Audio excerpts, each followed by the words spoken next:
welcome to this next edition of the Value Exchange podcast. I'm Annabelle Lambert and I'm here with my regular co-host Rob Pye. Say hello, Rob Pye. Hello, Rob Pye. Thank you. Today we are excited to have two people joining us, which is unusual. We have not done this before. We are joined by James Fellowes and Chance Bleu-Montgomery. Apologies if I've pronounced that incorrectly, but I hope that's right.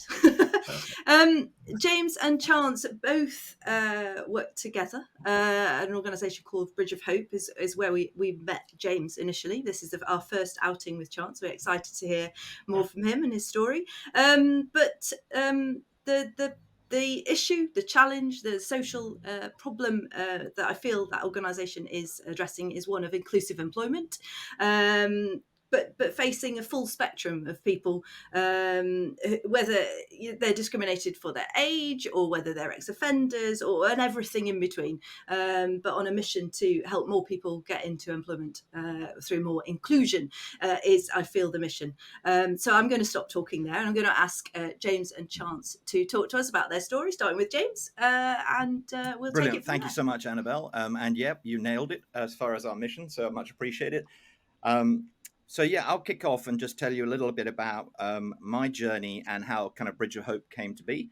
And then Chance will tell you about his extraordinary journey and how we help our candidates on their pathway as well. So from my perspective, I was born white, male, and exceptionally privileged. So privileged, I was sent away to the world's most famous boarding school. Yeah, that one. And I was in the same class and actually the same gambling ring as a boy called Cameron, who went on to run the country. And I was 2 years below a buffoon called Boris, who went on to run the country into the ground. So you kind of get the level of of silver spoons that I had in my mouth and plums in my throat. So from Eton, I went to Edinburgh, and then I went into the drinks industry, which I loved. I spent 2 decades there. And everything was great. And I got moved to America with a young family with Diageo, the biggest drinks company in the world. And I was running most of their big customers in North America. So by 2008, I was incredibly happy. Life was pretty golden, it has to be said. I was happily married. I had 3 small kids, a large house, and a big swimming pool. So what could possibly go wrong? And you'll probably gather it by the fact that I founded a social enterprise quite a lot. But the reality is that probably was an understatement. So having been one of the luckiest people on the planet for the first 4 decades of my luck decided to desert me in droves. And I got made redundant for the first time of 5 times. And then anything that could go wrong did go wrong on a truly epic scale. And I'll spare you the gory details, but it involved being sued, swindled again, sued again, made redundant 4 times, etc., etc. And so it was all pretty hideous. And ultimately, it all unraveled. And I was sent to a psychiatric ward just outside New York. Not terribly exciting place to be, and a very stressful experience, as you can imagine. And after a couple of weeks, my brother and uncle came out and kind of made an intervention, suggested that they would bring me back to the UK for me to recover. So that seemed like a good idea. Came back here. And that's when I was diagnosed with bipolar disorder, which at the time I didn't actually know what it was, and certainly was in full denial. Now I embrace it and realize actually it is my superpower. And then sadly, within a few weeks, my Maslow's pyramid decided to crumble pretty spectacularly. So my marriage went, my access to my kids went, my career went flying out the window, and also all my net worth and home and etc., which was suboptimal, as you can imagine. But there wasn't really much time to feel sorry for myself because ultimately I needed to try and find a way of putting some food on the table. And so I wasn't actually allowed to do anything that involved sitting behind a desk for the best part of 6 months on doctor's orders. So I thought, well, I'll tell you what, I'll go and work for a pub. At least I know how to do that. But they wouldn't give me a job. So then I thought, well, maybe I'll try a coffee shop. They wouldn't give me a job either. I tried everything. And having been white male and exceptionally privileged, I didn't even know there was such things as barriers to employment. But there they were, staring me in the face. I was effectively unemployable. Fortunately, there was a frozen meat factory down the road, and they didn't, frankly, care less that I was freshly certified. All they cared was I prepared to get up at 3 in the morning and work at minus 55 degrees for 15 hours a day on minimum wage. Of course, I was, which I did. And I did it for nearly a year. Kind of ironically, my classmate was running the country and I was the assistant junior janitor. The irony was not lost. So I kind of clawed my way back out of there, got back into the drinks industry, started to rebuild my life. And 5 years ago, and a few more weeks, I was made redundant for what I hope is the final time. And that's when I had a bit of an epiphany moment, Annabelle. I went and sat on a church wall in Islington, and somebody tapped me on the shoulder quite forcibly, and they made it very clear that they were not that impressed about my ability at generating alcoholics, and that I should try and do something more meaningful with my life. I didn't really know what, but I did know a job was going to be central to that. That was kind of my North Star. I just had an incredibly linear life experience. In employment, life was golden. Out of employment, life was you know what. And there wasn't any grey. There was nothing in the middle at all. It was either brilliant or miserable. And I knew it wasn't just me. I also had this first-hand experience of the power of a job and what it did to you, your self-worth, not just your finances, your family, your confidence. It really is the biggest game changer in life. So I thought, well, I'm going to try and help people get jobs. I didn't really know how, why, which, where, but I thought maybe other people who had much worse barriers to employment than I had. So that was the general idea. And I'll probably come back to you and tell you how we went about it. But that was the journey up into starting the Bridge of Hope. Thank you. Wow. Not really much I can say now. Like not very often lost for words, but it is like, yeah, you haven't heard Chance yet. Yeah. Chance, talk. Wow. Yeah. I mean, wow too. It's no matter how much times I hear James, it still gets me. It's a real story of resilience. I unfortunately didn't get to go to a fancy school. In fact, one of my teachers ended up going to prison for shooting a student for real, and he actually shot the deputy head. So just so you get an idea of the area I grew up in, the kind of the whole thing was tough. In fact, I was born into a family. My dad, he didn't think I was his, and so I started to experience quite a lot of physical abuse as a child. And the first time was before I was 1 year old, and that left me with what I thought were birthmarks until I was 21. And Mum told me what really happened on my 21st birthday. She thought I would, I'm a man now, and you could probably handle the truth. And so I didn't feel significant at home growing up, sometimes I didn't even feel loved, but my mum kept huge amounts of love and care for me to sort of balance it out, but it was kind of obvious. But I left my family house and I ran away a few times, and I met some friends, and they done the job of making me feel significant, and loved, in fact. But the byproducts of that was a lot of them were from the antisocial membership, and it was only going to be a matter of time before I got into trouble. And I did. By the time I was 16, I ended up in prison. By the time I was 18, my sister took me to a mental hospital because the childhood trauma and depression had really taken its toll at this point, And just yesterday, I gave an example of some of the things that could happen to you when if you go off into these wrong crowds looking to feel significant and all of this. I found myself sat down one day in a chair with a gun to my head, and because I thought, I couldn't get jobs, I couldn't get anywhere, I couldn't get any of these things. So I thought it was a good idea to accept a whole 20 kilos of weed, and I found myself sat in this chair with a gun pressed tightly to my head, and I thought, my God, look what's, look, just a poor decision in a community has landed me here.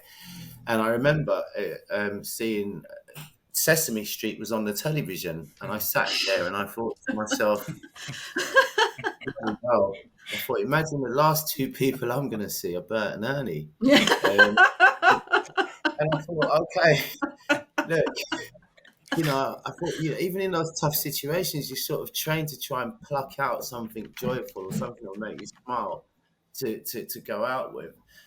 Anyway, I did try to make it. My sister passed away, and that was it. I didn't want to talk about it because then that would make it real, right? Which is the worst thing you could do, because within a year, my life fell completely apart, and I ended up back inside one last time. But this time I asked myself this question. I said, do you like who you are?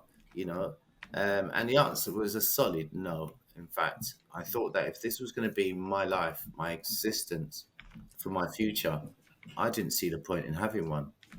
I didn't see the point in having a life, and I wanted to end it all. So I was left with these choices to literally either jump off a cliff or change.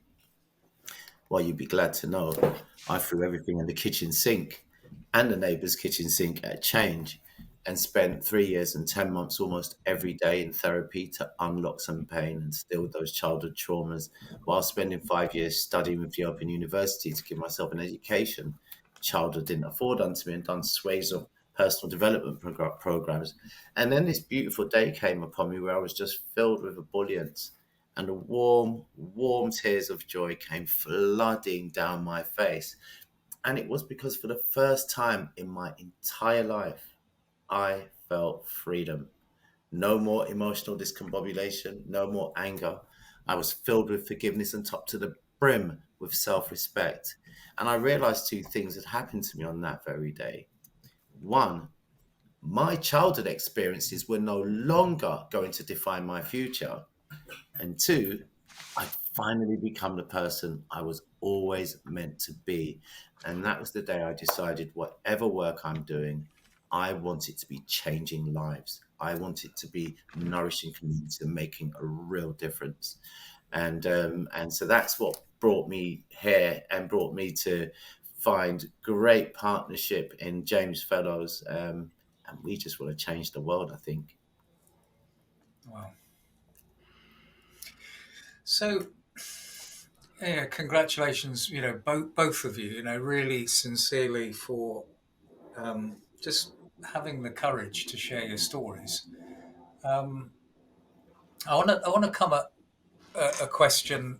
I like questions, but this is a tough one, because I think there is a divide in the world, between the haves and the have-nots, and a lot of the have-nots, people who don't have an equality of opportunity, or who have adverse child experiences, or have been inside, or whatever, have made the choices that you have made, because they've kind of had their eyes open personally through some experience, but the vast majority of privileged people, they sort of walk around with their eyes closed. And what we're trying to do is help people understand that they can feel this stuff emotionally. I haven't been inside. I've had a privileged upbringing. I'm white.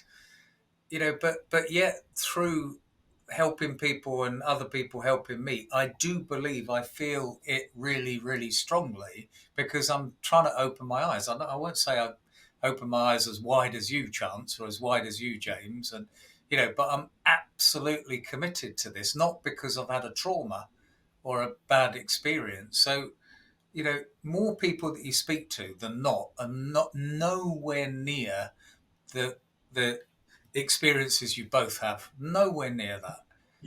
And therefore, opening their eyes so that they feel something personally, so that they can do something, anything small or big, rather than kind of walk through the dark, walk through the world, with their eyes closed. How do you confront? How have you found that? Have you found that an issue? Have you found it not an issue? Have you, are you aware of it? Is it? You want to go, Chance? Yeah, I think there are people that actually they don't think about much outside of their communities' lives and stuff like that.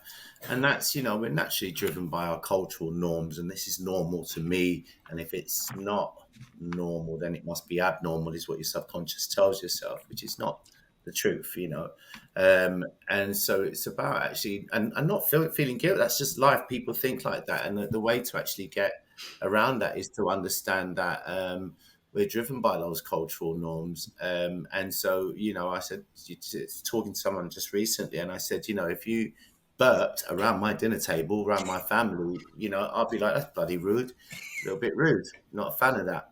However, in the right place, if you do not burp, guess what? That's bloody rude. Didn't appreciate the food. So it's not that it's abnormal. It's just simply different. And it's the way we have to look at each other's lives, that it's just a different life. What would I do in that life, for instance, is the case, and so it really is, it's about trying to open people's minds up, but allowing them to do that without feeling guilty. I mean, look, the dogs love it.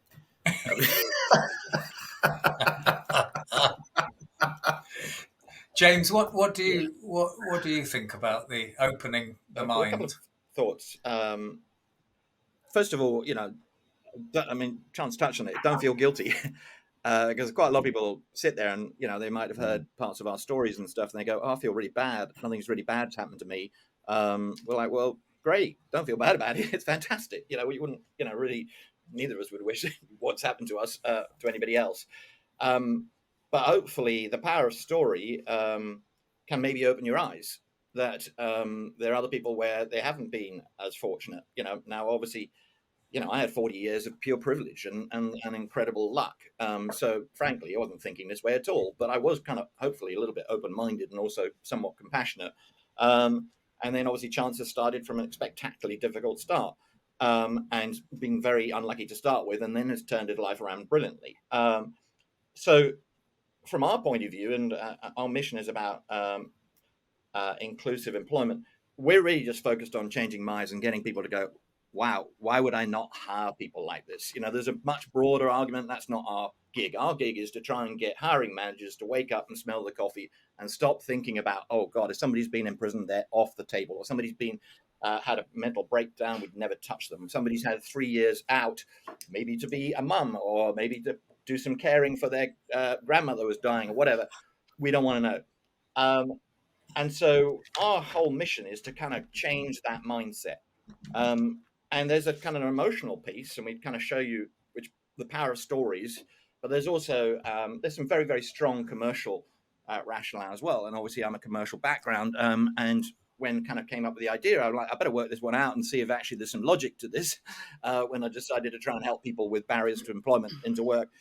And luckily there is some logic, but also some really strong research. And that's done by people who obviously know what they're talking about, unlike myself, but CIPD, BITC, these really credible organizations. And what they've done is they've looked at two groups, and they've typically, whatever you want to call it, marginalized groups, we call them untapped talent. We think it's more of a positive thing, versus typical talent.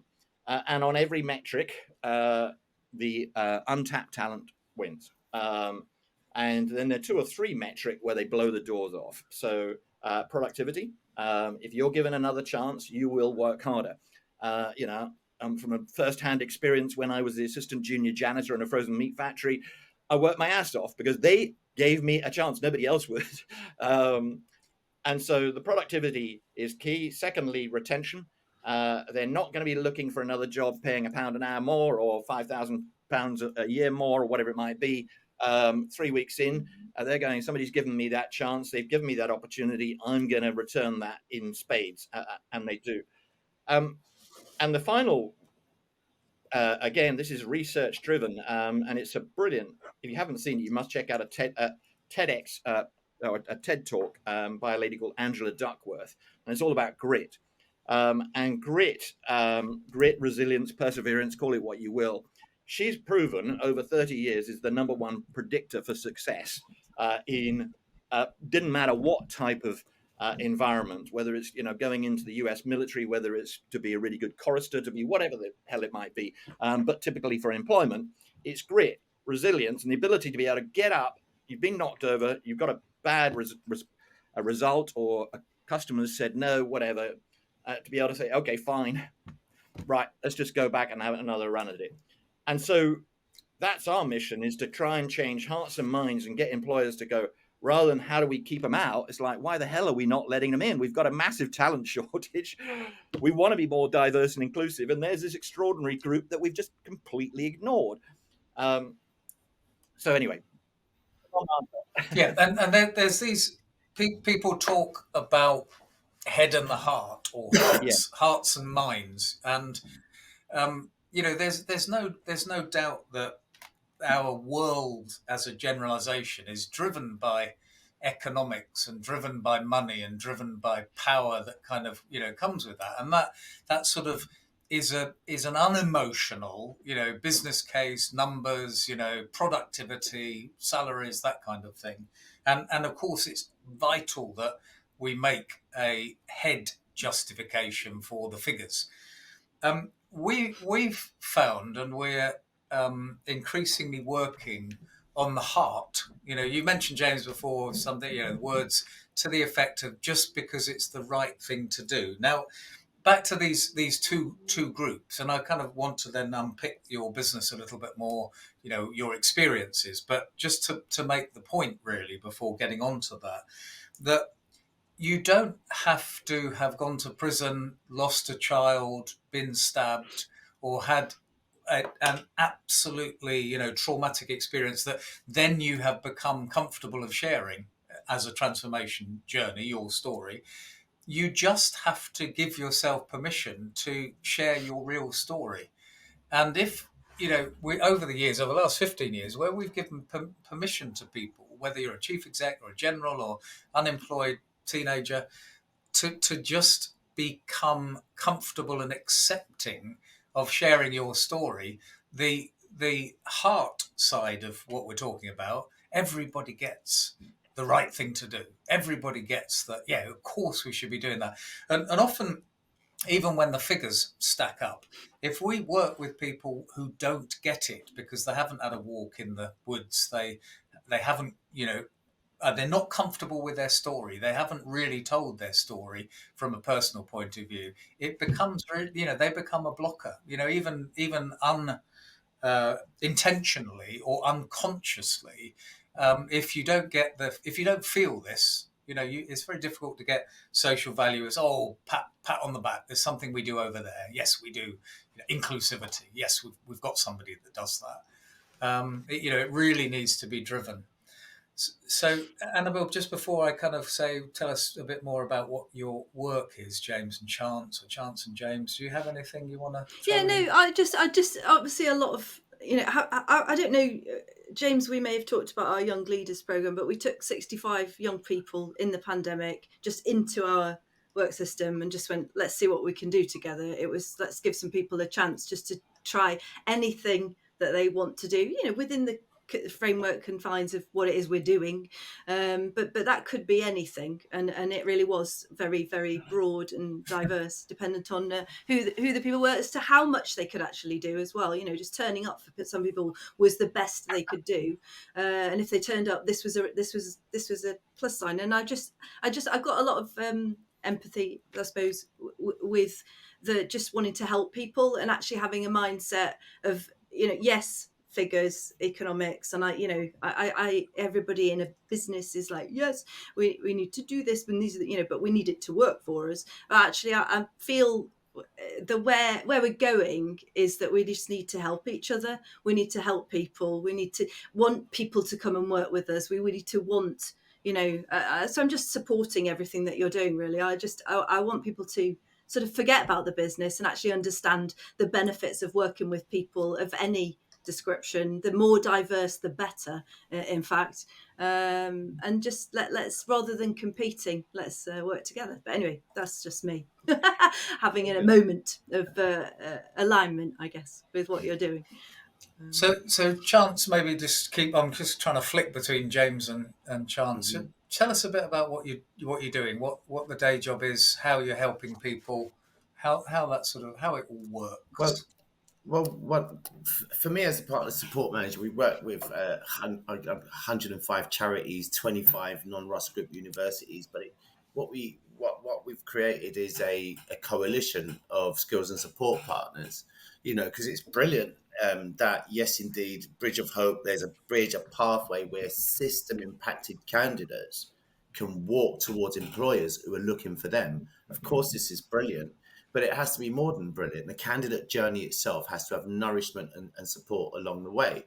And so we created that coalition of skills and support partners to ensure that happens. So if you imagine the candidates unsure of what they want to do, they're ambivalent, we have a system where they can tap in their personality traits into this gamified system, and it'll give them back a list of industries their personalities transferable to. That really opens up the minds of a candidate, and then they have access to pre-qualifications with our partnership with the City and Guilds, and some pathways into hospitality and various other trades.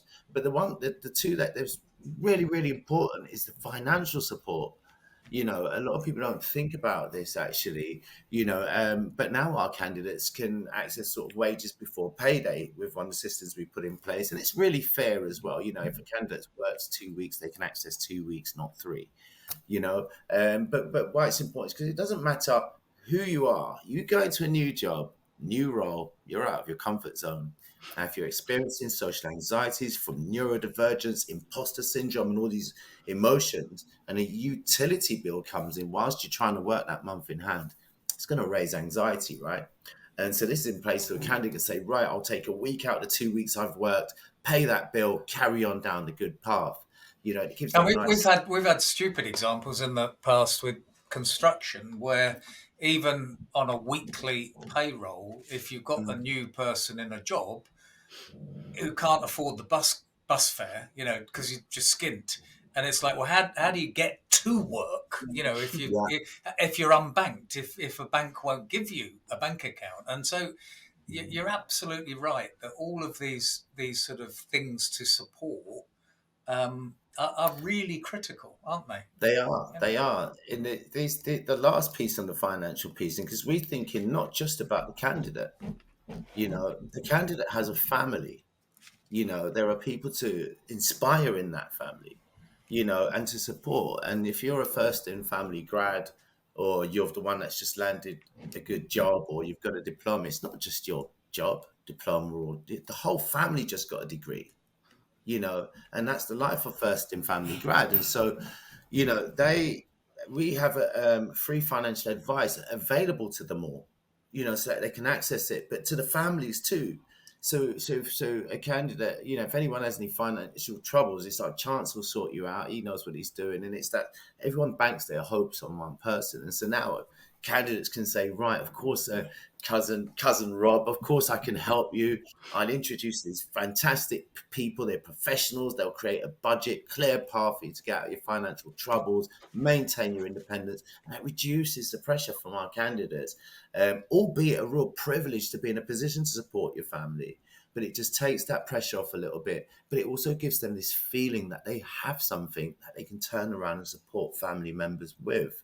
Because it's what we think about. We don't just think about the candidates. We think about the life behind the candidates. How can we affect the children? And I'll tell you what, a really quick and simple thing that really drives us on this is something like my son. He said to me, whether I was good or bad throughout my life, he always said to me, Dad, I love you.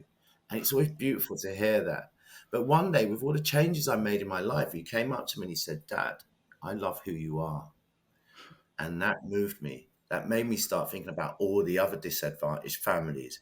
And I thought, of course, the children love them, but do they love who they are? Because it's when they love who they are, that's when inspiration strikes in the household. That's the game changer for me. And so that's what social mobility is all about.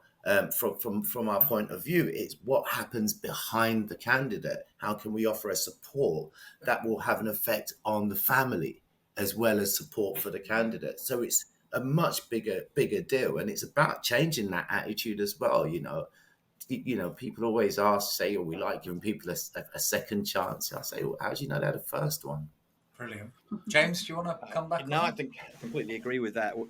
I think one of the things we as an organization, we're a little social enterprise. is that pretty well everybody in our organization has got extreme lived experience. And most of them, if they were books on the shelves, you would not take them down and read. And yet they're brilliant people to work with. And what it means, because of having that experience, you're able to start looking at things through a different perspective. And Chance mentioned the candidate pathway. That the original candidate pathway was, look, you come from the charity, you sign up here, and off you go and try and get a job in a nice blue chip. Well, that's all great, but what it lacked was any kind of empathy. Frankly, and we were too small enough to say, well, we can do all this other stuff. We had done it in the past when we had a little charity, but we couldn't do that. So now we try and signpost it to experts, but it's all based on the premise of, okay, how do we actually try and change that system? How do we improve the odds for the candidate? The other lens we look through is the employer. And so, we're lucky enough after 2 years to have 55 household name blue chip employers, which is great. But a lot of them come to us and say, look, we love you guys, we love the system, it's fantastic. However, the reality is lots of your candidates don't get past first base. The computer says no. And what, we try and help that from an advisory point of view, but also trying to help them change the minds bit. We talked about the hearts, but the minds bit, and go, well, hold on a second. Is your system, are your processes set up to actually do this? You want to do it. You've got your hearts. Everybody says it's a great idea, but the reality is your processes and your applicant tracking system or whatever probably was put together, and the filters were probably done by the lawyer and the compliance officer 5 years ago with one thing in mind, which is to keep them all out. People like us out. We don't want anybody who's neurodiverse. That's the last thing we need. And certainly anybody who's got a criminal record, absolutely. Anybody who's got a gap in their CV, that's out, etc., etc. So, it's a fundamental flaw in the process before you start. So again, we're trying to help just change that and get people to realize it. So, we were with Molson Coors yesterday, one of our fantastic partners, and they totally get it. So much so they've actually got rid of the CV altogether. They're like, we don't use this. Yay! I know. Well done. About music to our ears as well. This is not for all their jobs, not necessarily, obviously, senior management, but a whole bunch of jobs and sales jobs, etc. And they're like, no, we're just going to hire on potential. We're going to see these people, give them an opportunity, do some assessments, but see them in action. And if they're good and hungry, we'll take them. And we don't frankly care about the past. Yeah, I mean, I've had the experience. In fact, my wife in a shop job where no CVs, but it was just like a dozen questions. Here, how would you handle this? What would you do here? What would you do? And actually, she was shortlisted. She had the interviews, and the hiring managers had no context, not even a name, age, or anything. That they were then just face to face, did the chemistry work. Got a job, and it's really. I mean, Nice. I think you could rip it all, and this is a very, very large organisation. I won't name them, but we shouldn't think that we've got to work from the CV to the character. Let's just work with the character. If you try to design the most inefficient, ineffective system on the planet to choose what's most important thing for you as an organization, which is your human capital, you might come up with a one page called a job description that absolutely with 97 things you've got to have, otherwise you're not of no interest whatsoever. And then you might expect them to come along with 2 pages of BS on saying how great they are, which ChatGPT wrote or whatever, and then you put them in interrogation with some lights in front of them and see how they get on. Very natural. Fabulous concept, and more people. So I know I'm being very facetious here, but you do kind of have to rip the Band-Aid off and say, just start again, because the current process does not work under any circumstance. And I'm always inspired, James. A few times we've talked about this, about your optimism that there is a willingness by the system to change the system of, on that side of it. I tend to just get very frustrated and end up expleting in private. That, To me.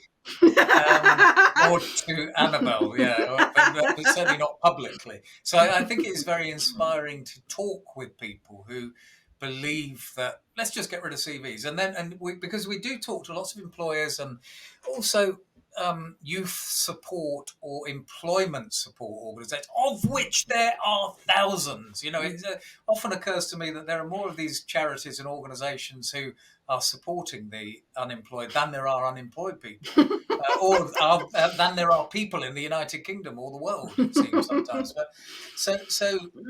we are set, with challenges that these systems need to change, even where very large employers, their charitable intervention is going into schools and helping young people who are being educated, supposedly, help to write their CVs or run employability workshops in terms of what you need to dress, what you need to write on your CV, what you need to learn, how you need to behave in order to get a job in my company or any company.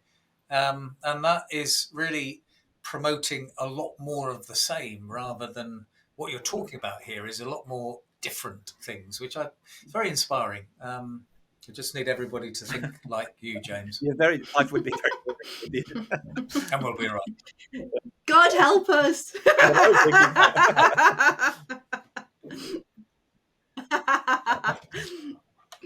So how do people get to know about you? How is it? You talked about an ecosystem and you talked about employers. How as a candidate or a charity wanting to support people into work, how do we get engaged? What is there a website? We'll put some links below. What do you have to market to candidates, or are there just so many people want your? So where are the bottlenecks in your mind that need to be undone, or whatever the metaphor? There are lots of questions there, weren't there? I'll try. I mean, where the candidates piece, I think the initial premise around the candidates was when I started talking. I had the kind of idea of just, okay, can we help people with barriers to employment? I had no more idea than that, frankly. And so I started talking to lots of charities and charities who helped people. And I rang up chief executives of lots of these charities and said, can you tell me what you do? And they all came back and told me they did a remarkable job on rehabilitation. And it doesn't matter whether that person had been homeless or they were being in prison or neurodiverse, whatever it might be. So they kind of got them back on their feet. And invariably, they said, we get them job ready or we get them work ready. Yeah. Very familiar. So I said, well, that's fantastic. What do you do after that? And then there was rather an awkward silence and a bit of shuffling of papers. And then, then the answer was, well, we don't. And I didn't think that was much of a deal until I spoke to 45 charities in a row, all of whom had an awkward silence and a shuffling of paper. And I'm like, oh my gosh, they're doing an incredible job, these charities, but they're focusing on one part of the equation, which is getting them back on their feet.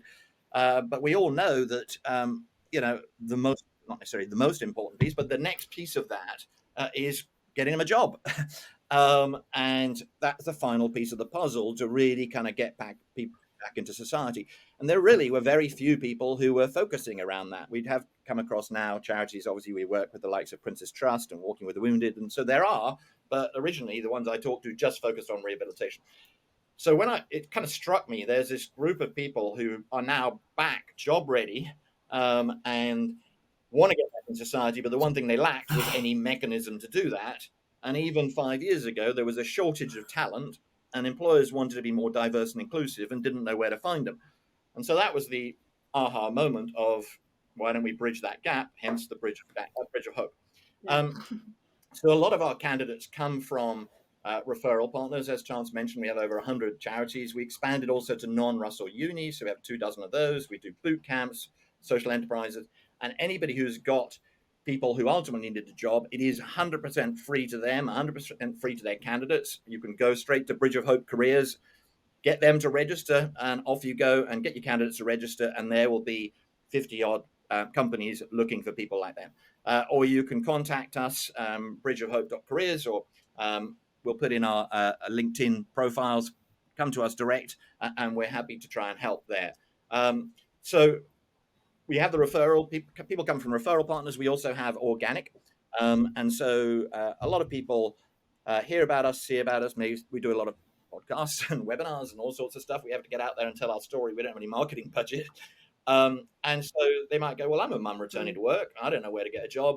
I'm neurodiverse. I'm autistic. I've given up looking. I've only got a 14% chance of having a job, or I've been in prison. I've got 84% chance of being unemployed after a year. What do I do? And they hear about us and come to us, and it's actually, for the first time ever, the odds are flipped. So this is a place where the fact that you may have had a tumble, the fact that you may have a mental health condition, whatever it might be, all in your favor versus what has always been your entire life against you. And by the way, we've actually got a number of employers who are looking for autistic people, or people who've been in prison, or people, whatever. So trying to totally change the odds for our candidates, where actually it's loaded in your favor for the first time. So those are our, that's kind of the supply, as it were. We've got 79,000 candidates so far, 20,000 live. So we got a really good chunk of candidates. And then Chance talked about all the others organizations who help us with our pathway. And then the employers, we typically work with blue chips, mainly because we're too small to work with the really little guys. And we want to make sure our candidates have a good home. But if you are an employer and you've got quite a few vacancies, you'd like to be more diverse, more inclusive, we'd love to hear from you. And we'd love to see if we can partner. And our model is very simple. So we deliberately, there's no price per hire, and you just pay a fairly affordable year subscription, and you can put all your jobs on our system, on Bridge of Hope Careers, and you can come in and look at our 20,000 candidates, and you might be looking for, I don't know, mum returners outside Wolverhampton, see 10 of them and tap 8 on the shoulder, and you could hire all 8 if you want to. The more the merrier. Our whole mission is simply to put people into work. So that's kind of our ecosystem. It's all about collaborative behavior. We believe strongly that inclusive hiring is not a competitive sport, but it is the right thing to do, and it is a commercially savvy thing to do. And that's enough from me. Inclusive hiring is not a competitive sport. That's a good thing to. I mean, all hiring shouldn't be a competitive sport. Let's just put that out there, shall we? What a wonderful idea. And there's so much, but I am conscious of the time, and the ability that, for me in particular, to ask questions forever. Annabelle, do you have some more things you want to ask? So I just want to say thank you for your time and your stories, and I'm continue. This is a privilege doing this podcast, because I get moved every time we do it. Whoever we talk to, fun. whoever they are, it is really quite good fun. Can I put Chance on the spot again? And so something, when we did the pandemic, middle of the pandemic, nobody had a job, and so it's kind of like, well, we will employ 65 young people and spend some savings on that, and spend all of our savings and get exhausted in doing it. But it was fantastic. And everything you said there about that sort of the journey for the individual, I think is so. If you don't have a job and you'd like a job, it's really difficult to get a job if you have never had a job or you don't have a job. And if you're, people in the getting, candidates job ready have this sort of obsession with sort of ticking boxes and doing things that are often meaningless when you related to your story. And I saw every one of the points you've made, Chance, on that, the family and the support and the money and the applying to most, if not all, of the young leaders, because they're and that's not like, you're not going to get somebody work ready unless they've been in that job for a year or so, and then they'll be, so it's the whole package of look, and then we've had people on the show, massive fans of basic income, to ensure that people have enough for the bus fare and that they're not destitute with a young kid at home, that there's no childcare, so they're not going to be productive and that. But I just want to, if you could waver one chance and sort of make this problem go away, a few things that we should be more focused on, as individuals, as organisations, as how would you, if you were God, how would you make the problem go away? If I was good, I'd let people see people for who they really are. To be quite honest with you, Oh my goodness! because then the whole workforce might switch over, because there's loads of diamonds in the rough out there. And I think Beautiful, absolutely beautiful.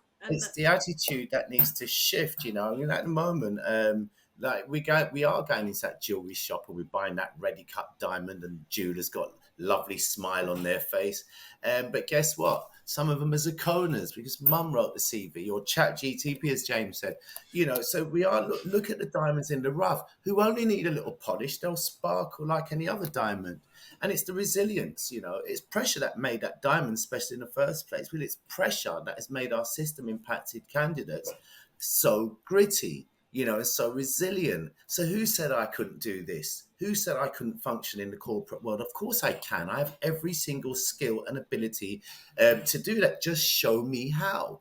Give me a moment to acclimatize to that environment, and you will see. And if the predictors of success are grit, emotional intelligence, the ability to improvise, curiosity, system impacted people have those things in spades.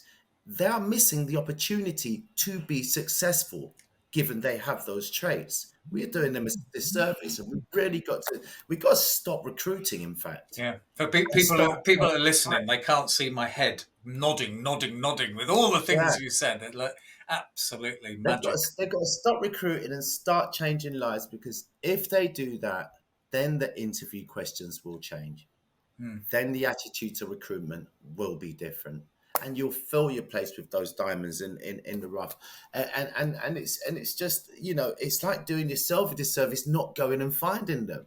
And you won't find them on conventional jobs boards and places, because we've all run off. We've tried. We're not getting let in. Applicant tracking systems don't want us.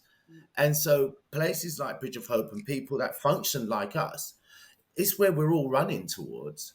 We're in chat rooms. And there's a beautiful story I must just share. When we were up in Bradford with a 16-year-old who was, we were told, don't upset him. He might hit you.